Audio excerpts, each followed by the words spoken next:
ব্রাহ্মণবাড়িয়ার সমাবেশে তো যোগ দিয়েছেন তারেক রহমান। নেতাকর্মীদের উপস্থিতি সেখানে কেমন দেখছেন? এখনো উপস্থিতি অনেক, যদিও বেলা গড়িয়েছে 10:15 রাত প্রায়।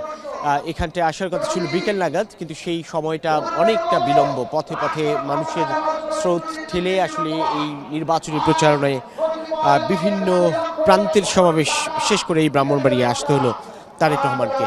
সে কারণে ভর দুপুর পর্যন্ত কিংবা বিকেল পর্যন্ত কিংবা সন্ধ্যা পর্যন্ত যে উপস্থিতি ছিল সেখানটায় খানিকটা ঘাটতি, কিন্তু তারপরেও সাধারণ মানুষের যে স্বতঃস্ফূর্ততা সেটি এখনও অব্যাহত রয়েছে। এখন এই মুহূর্তটায় ব্রাহ্মণবাড়িয়া সরাইলের এই কুট্টিপাড়ায় যে নির্বাচনী সমাবেশে যোগ দিয়েছেন বিএনপি চেয়ারম্যান তারেক রহমান, তিনি খানিক বাদেই এখানকার সমাবেশে বক্তব্য রাখবেন। তবে এখন বক্তব্য রাখছেন গণসংহতি আন্দোলনের প্রধান সমন্বয়কারী জোনায়েদ সাকিব।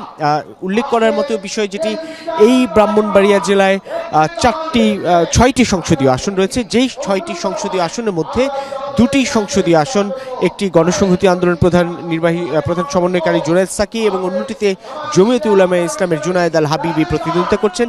এই দুটি আসন সমঝোতা হয়েছে, নির্বাচনী আসন সমঝোতা হয়েছে যুগপৎ আন্দোলনে থাকা দলগুলোর সঙ্গে।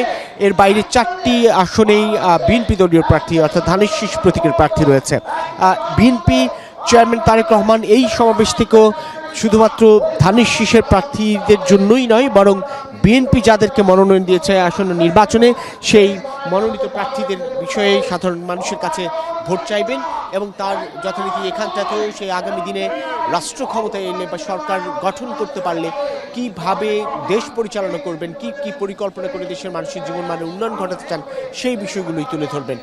এখনও এরপরেই সমাবেশটি রয়েছে কিশোরগঞ্জ ভৈরবে, তারপর নরসিংদী, এরপর নারায়ণগঞ্জের রূপগঞ্জে, অর্থাৎ আরও অনেকটা পথ, ঢাকার পথে ফেরার পথে অনেকটা পথ বাকি রয়েছে এবং আরও 3টি পথসভায় অংশ নেওয়ার কথা রয়েছে বিএনপি চেয়ারম্যান তারেক রহমান। সেটি হয়তোবা মধ্যরাত পেরিয়েও যেতে পারে। লোপা।